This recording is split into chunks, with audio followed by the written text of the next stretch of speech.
Ngiyabonga ubaba umpostoli uNdlovu noma ngingakahambi isikhathi esingakanani kodwa ngiyabonga. Ento ngifuna ukuyibonga kakhulu.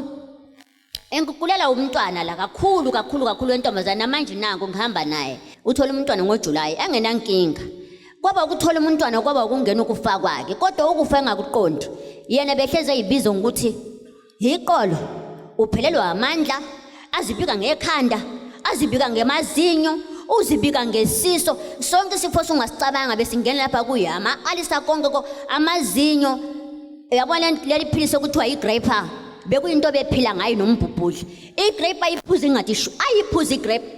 Engazi ngisho ebusuku ngaphuza mhlambe 5 emini ngisho 10 bengaphuza kodwa lento kuba inhlanga zimuka nomo ele kuyaphela umntana mele kuyophela ngoba nombona nje semncane yebo yena mncane kodwa akangaka nje akakanjena ele kuyaphela umntana ngizibuza ukuthi Nkosi yami nobaba uNdlovu le date ayibeka ukuthi umhla ka10 okuthoba ngathi kukude kwathi makuthiwa ngakusasa angilalanga ngathi siyavuka manje siyalunga savuka ngo4 silungisela ukuthi siya eThekwini. Engibonga ukuthi ubaba kwathi masifika eThekwini safika kusalapha ngo12 emini inkonzo izongena ngo6 ntambama.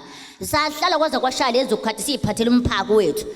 Kwathi ubaba bathi yaqala ukukhuleka ntambama sikhulekela ke asithela amanzi ahamba sithinta ngezandla. Ngicabanga ukuthi wonke umuntu behamba umthinta kanye ngesandla kodwa kulona wathi mefika kuyena wathi isandla ba wathi esesibili isandla wathi bamhla ngabona lo sethi hayi kwaba ukuphila kwakhe sathi sibuya ngomgqibelo ekseni.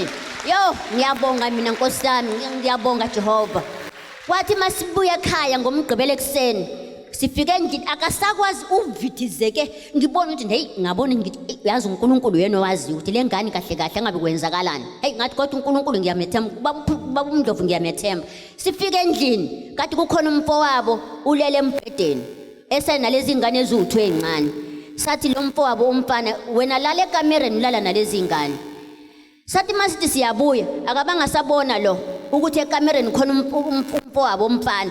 Wafika wayithela khona ngoba bese ediyazekile engasazi kodwa kwathi ngesonto ngomsombuluko wavuka wathi wema uyazi ngiyaphila yimini ngathi wathi yimini aqukula nengane ethi bekungentwala ukuthi bemesi sathi ngingasazi kanti mina manje fanele ngiyenze njani ngoba phela ngiyaye ebhedlela ngiyakubathandaza ngisizakala. Baba umpostoli uNdlovu ngiyabonga baba siphilele Nkosi yami. Naloko kunye kungakalungi ngiyathemba ukuthi mangihamba le ndlela kusazongilungela. Ngiyabonga.